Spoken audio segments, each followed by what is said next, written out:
Good morning. This is the recommending committee for October 2nd, 2023. Our first item is to call this meeting to order, which it now has been done. Second item is the announcement regarding the compliance with the open meeting law. Madam Clerk, are we in compliance? Yes, we are. Thank you very much. Item number 3 is for possible action to approve the final minutes by reference to the September 5th, 2023 recommending committee meeting. May I have a motion, please? Move to approve. I have a motion.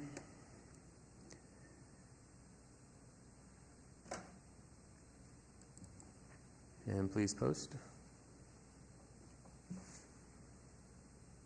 And that passes. And while it's not on the agenda, but it probably needs to be, is we should also open this meeting up for public comment. If anybody would like to make a public comment, that time is yours now.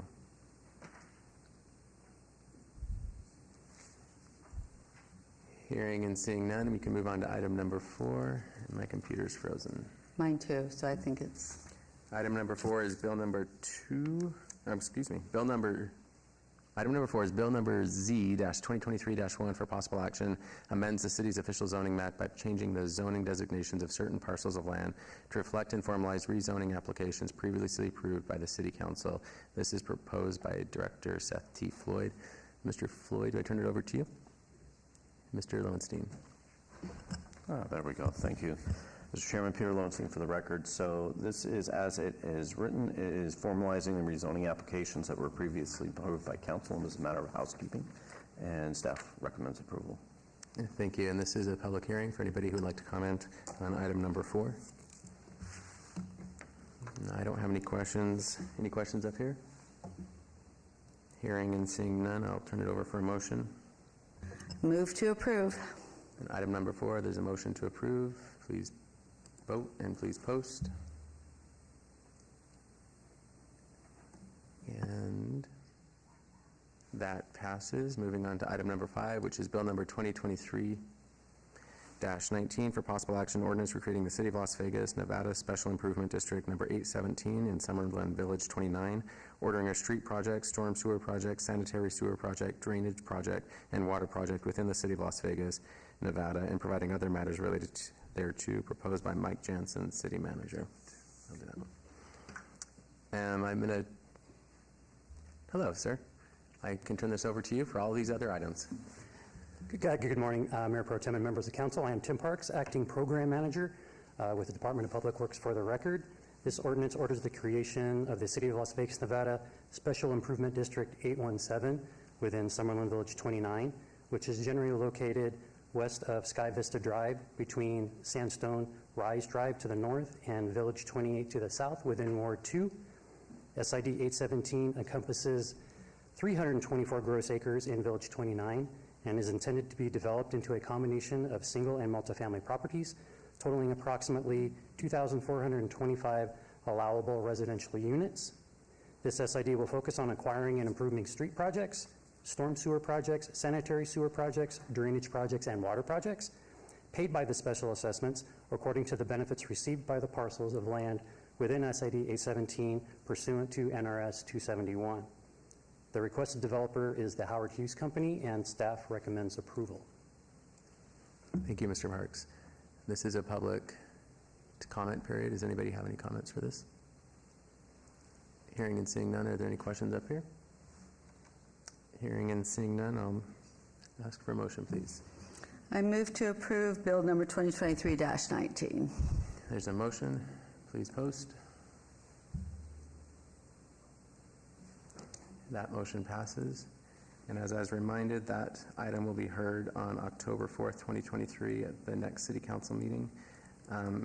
With regards to item number 5, Z-2023-1, that item will be heard on October 18th, 2023 at the City Council meeting, comma.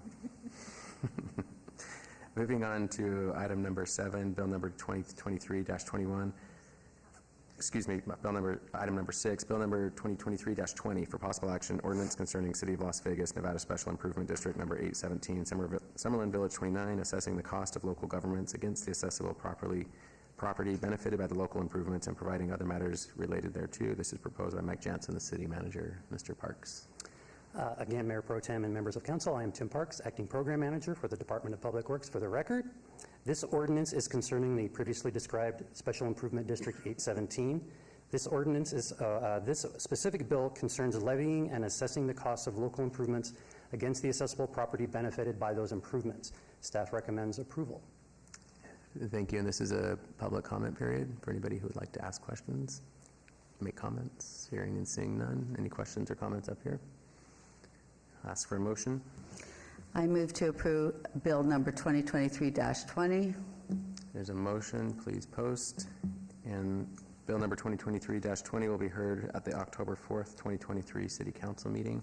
Now moving on to item number 7, Bill number 2023-21 for possible action, an ordinance authorizing the issuance and sale by the city of its Special Improvement District number 817, Summerlin Village 29, local improvement bonds, Series 2023, approving the form of certain documents with respect to such bonds, ratifying action taken by city officers toward the issuance of such bonds, and providing other matters related thereto, proposed by Susan Heltsley, the Director of Finance.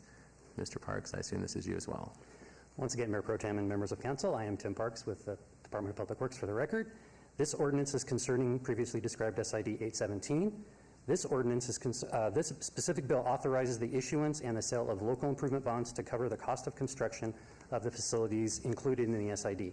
The total principal bond amount is planned at $21,290,000, and with that, staff recommends approval. Thank you very much. This is a public comment period for anybody who would like to make a comment or question. Hearing and seeing none. Any up here? Ask for a motion. I move to approve Bill number 2023-21. There's a motion, please post. And Bill number 2023-21 will be heard at the October 4th, 2023 City Council meeting. And that motion passes. Moving on to item number 8. Bill number 2023-22 for possible action amends LVMC 19.09.100 related to form-based code to update applicable standards relating to utility placement, signage, and outdoor dining and entertainment, and make corresponding adjustments to Appendix F, the United Development Code. This is sponsored by Councilman Olivia Diaz. Mr. Lowenstein. Thank you, Mr. Chairman. Peter Lowenstein for the record. So this bill addresses 3 different items. Outdoor dining. It maintains a 5-foot clearance for pedestrian traffic. In addition, it also addresses things as shade, furniture, encroachment agreements. So it standardized a lot of practices that we've had over the last couple of years. It also addresses the addition of A-frames associated with such outdoor dining in the downtown area, allowance for where they were previously prohibited. And then in addition to that, it addresses utilities in such a way that new development should accommodate them on site, and that if you have an existing structure, we would be looking for it to be in the alley, and if not possible, the last resort would be into the public right-of-way. And this basically codifies that policy. Thank you. I had one quick question. Just I was trying to remember when we started doing the outdoor dining, was this related to the trying to keep businesses open during COVID, and this is related to that? Some of them pre-exist COVID, and some come from the COVID era, I guess you want to put it that way. Yeah. But it codifies all of our current practices that we've had. Perfect, thank you. And this is a public hearing for anybody who would like to comment. Hearing and seeing none, is there any questions or comments up here? Hearing and seeing none, I'll entertain a motion. I move to approve Bill number 2023-22. There's a motion, please post. And this bill, if passed, will be heard at the October 18th City Council meeting. That's Bill number 2023-22, and that passes. And moving on to item number 9, Bill number 2023-23 for possible action amends LVMC Title VII to add provisions generally requiring the microchipping of dogs and cats within the city. This was sponsored by Councilman Cedric Creer. Mr. Tovar, I'll ask you to come on up to the stage, if you will. And I had a few questions before we open it up to this board and anybody else who wants to make a comment. Mr. Tovar. Good morning, Mayor Pro Tem, Council. Rudy Tovar, for the record, DPS Manager. Thank you very much. A couple of quick questions is, can you overview of how much microchipping costs our residents?